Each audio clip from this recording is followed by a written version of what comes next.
Muntina so pi ole now Nuleh Paten tu ni hichi tu anangai za hichi video na vi ho zau sina bon sa vin Christ and the family akonin kahin lim che kit vin hi phat phachom pi khat hi ke zong boina za chom zele engagement za chom le thu sei na mun choma an ke kalson je in de bangin video so zong kahin sim thei point ahin la tu ni a hi emergency awareness nga internet safety emergency awareness hi kahin bol nom je a hi chi video hi kahin se hi a je chu recently incident tum kahin se nomin recently chun mi nu khalin ehin phone in ka khyo hana a hi le aten achanu hi kum get vel a hi in hi chi kum get vel achanu chu aloi ho to Roblox ke poi Minecraft architect pi ho to ama sanga hana han ho to architect zing ji Nuleh pa het lo ka in architect zin ai le khat ve su hi chi architects pi pa chun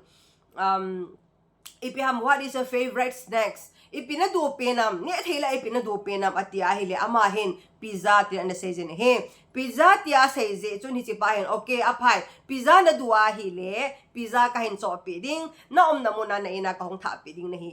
hi je chun na in location hin sharing tin a sharing da hong so an hil kit in hi to ban na sharing hilai na chi ding google na chi ding hi chen na location so na hin share hile pizza na du ta na data na duta flavor chu ka hong tha pi ding he tin ana sei pi tan he hi chi pa chu chi no mei chapang nu zong chun kum git vel nu zong chun pizza du cha na chun allocation no chu share mo ana share tan he hi chi pa chun hi chi pa hin pizza hen choi pi ham ke poi a hongin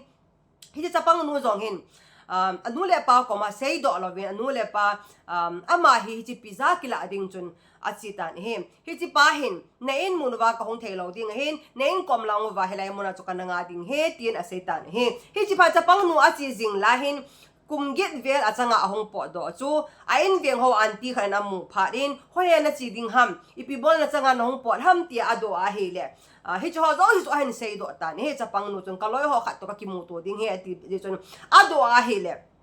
a hin sei do pha chun anu phone a bolin ina ale so ni anuin ina ale puizin he hi chi apiam recently athil so hin he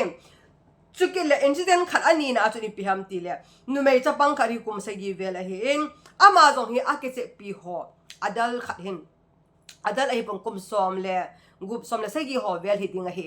ama to hin ama hen an kitek spin nalim hin share ne nalim itabang ham kamuno me ti a hen jun alim ho ana sharing ai lo ba hele ipiham hi dia to ki ho pi bia hele as nalim chu sangkol na alo na hin sel le chun hoi ding hiya phading hiya ti ho zong a hin seitan he hi ti pha chun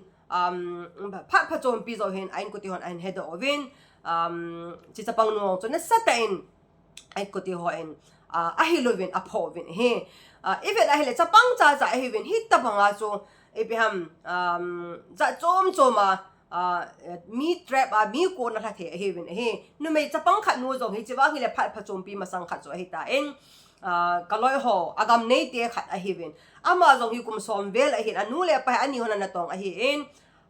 api nu to hen in mona omzi a hen ni si le hen ko ki kha khum jing ji in api nu he alung dong in ko a ki uzi a hi le o kai mu a hi le kha ka sim he chi ka bol he ati ji in aklep ji tan he a sei do ta pon he a hin la ni kha chu kot a kiu wang kot a hong ta po in he chi pha chun ain veng ho aga kovin kot a kiu wa hela hong hongin chapang nu so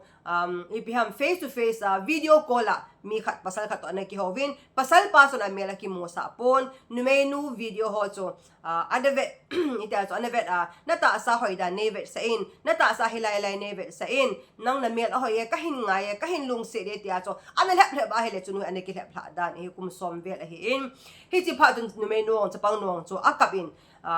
pha chom pi hit bang video call ana ki bozi hona video call ko na hit bang ana ki hozi hon chu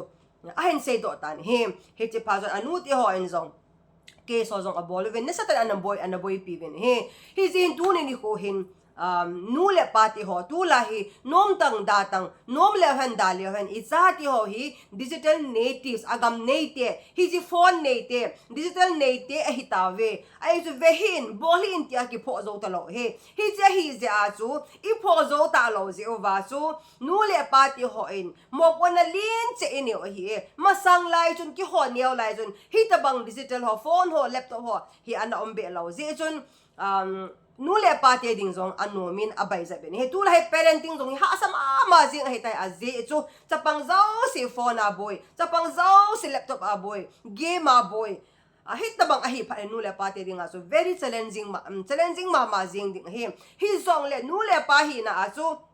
responsibility Paten AP also hagaw le ta asa itzati ho a save na diu le itzati ho event tup diu so minu mi pati ho se Paten mo pon AP hiti su me lo diu he hiti ja chu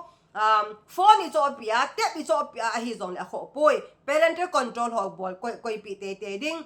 filters ho bol pi koi pi bol te ding ipi avet over I koi to ki hova koi to ki chat over ipi avet over ipi a bol vam ti he te diu he a day is a periodic check weekly a hap ta si a check jing ke a hi lo va hele ni si a vet la jing ke hi poi mo ma jing a hin he min a to thei chu e nang le ken jong I to thei thil a hin he hi che hi zin again do's and don'ts internet safety ho body la bolo ding ho izati ho niao cha hi pa I say pi te ongai zen he min he khalo bin nan tek silent don bu loading mama papa ko man say te ding hi a hi lo va a hi le min na photo hin zero na lim hin zero at yung le na share thai loading hi a hi lo va le bin location hin zero tia na hen ki ho pi a hi zong le hi ho so entertainable loading mama le papa ko ma immediate la na setting he ti ho hi cha ti ho internet safety chung jang I say pi te angai zen he chukil le ipiham parental control ho ibot ki lo bin chapang pasal kha zong hi ba dum mahin ko akikil kum ji in horror movie so ana vevezin hele akisa zin chanol akak ko ba zin anu le pan achai chai na hin kol wa hele ba room ho ko na ki kha kum zia hi chi kicha na mi ki thana horror movie so ana ve je a chu hitta banga chu emotionally mentally psychologically so ana boy hin he hi je Nuleh party hon ichi thei ma dio hi chi a chu chi emergency awareness tia he internet safety is at yo I say pi ding down parental control I bol ding down ipi ave vam ipi abol vam ko to ki hovam ti hi he te dio apoi mo nge ti hi in say to no hin him adi sa in strict boundaries is at ngai set a very strict boundaries na ti dan so ipiham regular follow up bola time of the day boundaries nikhal sunga pong iza sunga vet theu ham ti boundaries set pi te chapang tu chapang he I bola hele ki zo he kele ka loi pa in zong ka cha te ni aniaw hana niaw sa hi na pa sai phone kiti ka pi hon lo he only Friday evening nga pung khat sung Saturday evening nga pung khat sung Sunday he ka pi hon lo Sunday ni he ka vet bang ka vet khom wa biham Paten godly movies ho missionary story ho ka vet pizyo he hi je achu kum som sung kum sala kum ni sung jo kana zo hoi ta ki zo he itza te hi itza hin Patenin authority AP chu ki zo hi a hin la kum sala kum ni hong ba zo hin aha ma jing tan he aha ma jing tan a hi wang anio lai hona ane ki zo ji chun tham khat wang he a ki control zo win he hi je Nuleh party ho rule ho khau tai set pi ba time of the day boundary ni khai sunga pung hiza sung vet phal pung hiza la para hiza sung na vet ding tia hi zo an su hi lo wa hi le la pi zinga koi do zinga ve ni ve thun ve li bang bol le chun I'm zui di hi tai hi chi boundary so an he the di hi tai ani na a chun close and open door boundaries ati akitikir in chapang cha hiu zong le in sunga kot ki kha khuma kot ki kil khuma asanga phone vet thelo diu asanga tep vet thelo diu ti hi set angai je aji chu go chapang khangdong pasal khangdong no me khangdong tam ta hi asanga kot ki kil khuma pornography ve tam ta ome counseling ka bol na mi zaram khan na se he na hi chi jen pornography ve video phalo lo ve ai le midang to ki che tam ta ome he zen Nuleh party ho ching theo hi te ti zo